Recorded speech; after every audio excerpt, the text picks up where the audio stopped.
2 মৌসুম বিরতির পর ক্যারিবিয়ান প্রিমিয়ার লিগে সিপিএলে ফিরেছেন সাকিব আল হাসান। তবে প্রত্যাবর্তনের ম্যাচটি তার জন্য আশানুরূপ হয়নি। ব্যাটে বলে সাকিব ছিলেন ফিকে, আর তার দল অ্যান্টিগা ও বারবুডা ফ্যালকনসও জয় দিয়ে আসর শুরু করতে পারেনি। বাংলাদেশ সময় আজ ভোরে সিপিএলের ত্রয়োদশ আসরের উদ্বোধনী ম্যাচে সেন্ট কিটস ও নেভিস প্যাট্রিয়টসের কাছে 6 উইকেটে হেরে যায় অ্যান্টিগা। সেন্ট কিটসের ওয়ার্নার পার্কে টস হেরে প্রথমে ব্যাট করতে নেমে 17.1 ওভারে 121 রানে অল আউট হয় Falcons. Jason Holder, Rilee Rossouw ও এভিন লুইসদের দারুণ ব্যাটিংয়ে 5 ওভার বাকি থাকতেই লক্ষ্যে পৌঁছে যায় প্যাট্রিয়টস। ব্যাটিং অর্ডারের 6 নম্বরে নেমে সাকিব 16 বলে 11 রান করেন, যেখানে কোনো বাউন্ডারি ছিল না। পরে বল হাতে 1 ওভার করে 6 রান দিলেও কোনো উইকেট পাননি।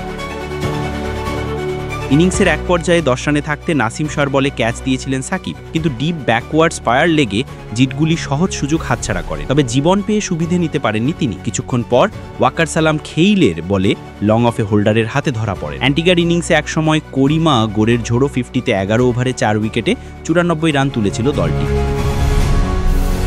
কিন্তু অভিষেক ম্যাচ খেলতে নামা আফগান বাঁহাতি স্পিনার ওয়াকার সালাম খেইলের ঘুরিয়েতে ব্যাটিং লাইন আপ ধসে পড়ে। সে 27 রানে পড়ে যায় 6 উইকেট। সালাম খেইল 4 ওভার বল করে 22 রানে নেন 4 উইকেট এবং ম্যাচ সেরার পুরস্কার জেতেন। সাকিবদের পরবর্তী ম্যাচ আগামী শনিবার ভোর 5টায়, প্রতিপক্ষ বার্বাডোস রয়্যালস।